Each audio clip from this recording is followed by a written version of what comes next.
¿Cómo estás, Fernando? Muy buenas tardes.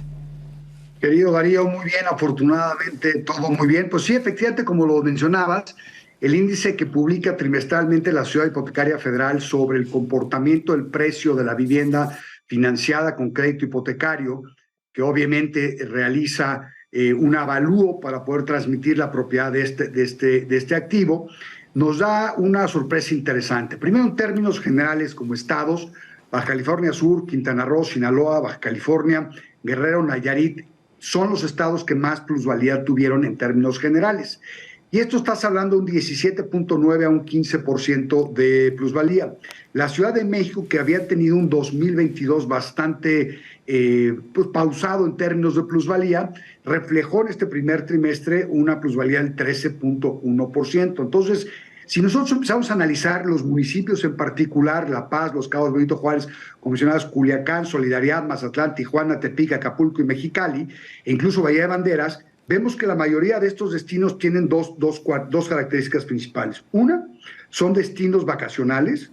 Dos, son destinos donde hay un intercambio comercial muy importante entre México y Estados Unidos y donde se está convirtiendo ciertas ciudades en estas ciudades de destino de vida de americanos que están comprando en México. ¿Por qué? Porque los inmuebles que pueden adquirir tienen unas mejores características en términos del tamaño, el costo de mantenimiento, el pago de impuestos anuales, y esto los hace muy atractivos. Entonces, sí estamos viendo este movimiento de precios significativo en estos destinos. ¿Por qué? Por esa misma razón.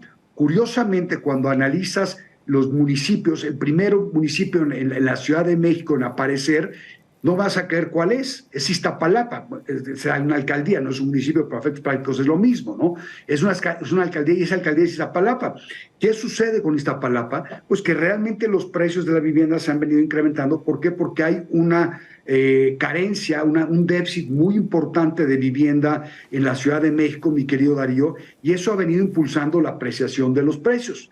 ¿Qué vemos? Pues vamos a ver lo que hemos venido platicando a lo largo de estos años.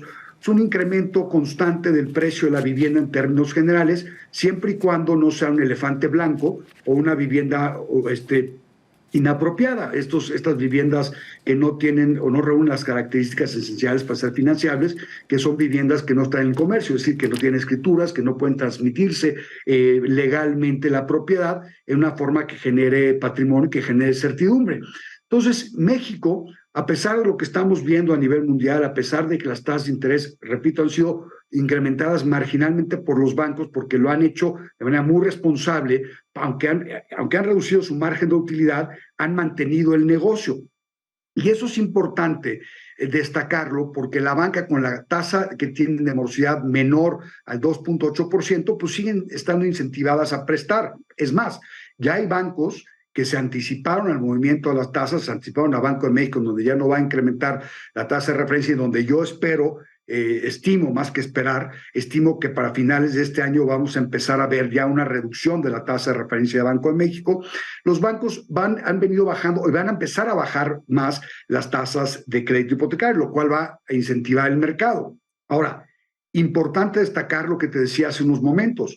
Los destinos donde mayor incremento, como La Paz, que ha tenido un incremento importante, el valor de la vivienda del 18%, Los Cabos 17.7%, son destinos donde, además de la demanda natural del municipio, de la zona del estado, por los habitantes mexicanos, se está generando este apetito de los inversionistas extranjeros que están viniendo a vivir a México, lo cual es una magnífica noticia. No es algo que nos debe de alarmar, ni nos debe de preocupar, ni nos tenemos que rasgar las vestiduras de que están desplazando a la vivienda en México, porque son viviendas distintas, son viviendas que están hechas específicamente para este sector y en el contexto total de transacciones financiadas, pues se ven reflejados estos incrementos.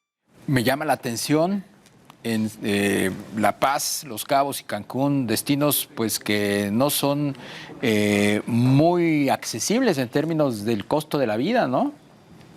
Pues sí, pero al final del día, si tú lo ves, mi querido Darío, el turismo ha tenido un repunte muy importante a raíz de la pandemia. Digo, México de turismo muy superiores a los que teníamos ya prepandemia. Eso ha hecho que haya una demanda importante de trabajo bien remunerado para el sector de servicios del turismo en todos los aspectos, y aunque el costo de vida es más elevado, al final del día también el ingreso es mejor.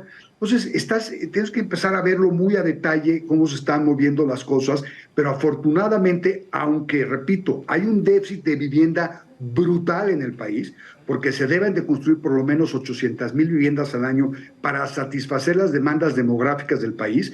El año pasado no se construyeron ni 200,000, Lario.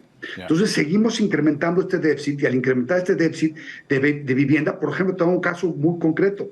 Las viviendas que se han financiado en el primer trimestre del 2023, el 60% son viviendas usadas.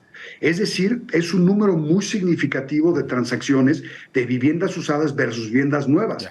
Deberíamos de verlo como sucede en Estados Unidos, en donde hay más viviendas nuevas siendo transaccionadas que viviendas usadas en ciertos periodos de tiempo. Y lo que está pasando en México es que mucha vivienda que ya había tenido un uso se está adquiriendo por otras personas, y mucha de esta vivienda es vivienda que se rentaba, que se está dejando de rentar para que alguien la compre. Entonces, están pasando fenómenos bien interesantes en el sector inmobiliario. Hay que estar muy atentos a lo que viene, positivo en términos generales. Mientras este país no se lo cargue el payaso, vamos a seguir viendo que el mercado inmobiliario seguirá creciendo y los bancos siguen comprometidos en otorgar crédito. Bien. Pues muchísimas gracias, Fernando Sotojay, fundador de Tu Hipoteca Fácil. Que pases muy buena tarde y que no nos lleve el payaso. No, que Dios nos libre, porque si no, sí nos carga, ya sabes quién. Hasta pronto.